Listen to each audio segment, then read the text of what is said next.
The amount of COVID-19 cases and deaths are rising every day across the world. As of March 30th, the US has more than 150,000 confirmed cases. That's the most in the world. Canada has over 7,000 cases so far, while Italy's death toll has surpassed 11,000. But even before the number got so high, cities around the world started closing down non-essential services, including public parks. City-owned playgrounds are closed. Picnic sites and park shelters are closed. Soccer, multi-use fields, and baseball diamonds are closed. Off-leash dog parks and trails are closed. Basketball courts are closed. However, not everyone seems to be getting the message. You can't take the stuff down. Well, what makes you think you can take it down? I'm a free man. So? I'm free. Yeah, but that's up there for a reason. Yeah. Yeah. Why is it up there? So that people don't get sick and die? Well, get out of my space then. What do you I'm 6 feet away from you. No, you're not. Sure I am. You people are sick. It's about the kids. Parks are known for bringing people together, which right now goes against current social distancing practices.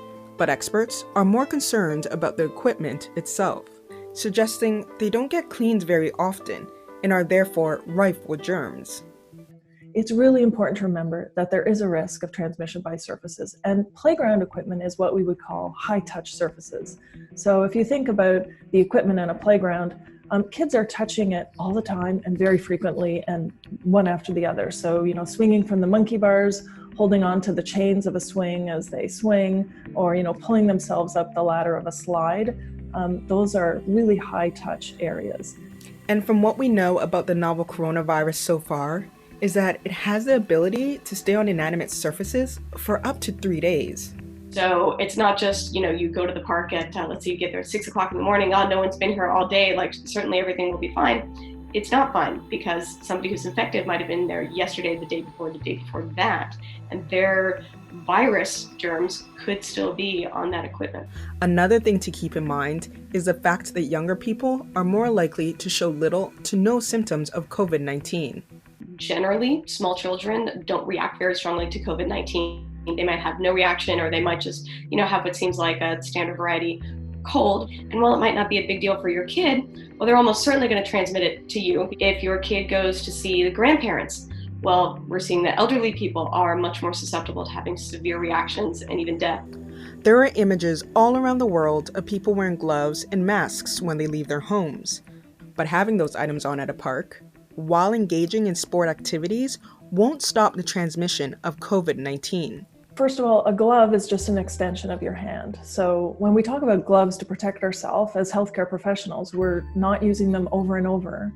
We're using them for one purpose or one person and one specific purpose and that person, and then they're disposable. So if you're wearing your gloves out and you're touching surfaces and then you're maybe scratching your nose, it's just an extension of your hands. Think about playing a game of basketball.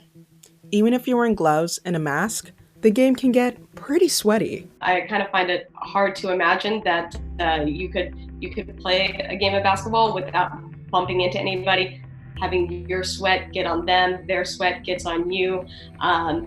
There's really no way to be really safe in terms of virus spread when you're in that sort of environment. I mean, yeah, you might have on a mask, and even if you're wearing it correctly, disease can still, like those droplets could still end up in your eyes. They could get in your ears, they could get on your arm, and you wipe your arm or something, across your face much later in the day without really washing your entire body that's been exposed to other people. So while wearing a mask and gloves might be safer than not, it's still a generally quite unsafe activity. So with all this information readily available to the public on staying away from parks, staying 6 feet away from one another, and self-isolating, why is the message not resonating with some?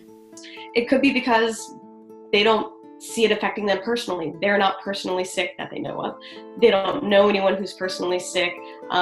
They see these huge, rates of death in Italy and in Spain, and they think, oh, that won't happen here because in some way, somehow, we're different, we're better, but that's not the case, right? We are a country just like any other. At the end of the day, both experts say practicing good hygiene, such as washing your hands with soap and water for 20 seconds and staying at least 6 feet apart, will help to stop the spread of COVID-19. A virus, any virus, needs people to keep close to each other and transmitting it in order to stay active and alive. And so everything you can do to avoid that is key. Physical distancing of at least 2 meters or 6 feet is critical in helping to slow the spread of COVID-19. Every one of us has a part to play in helping flatten the COVID-19 curve.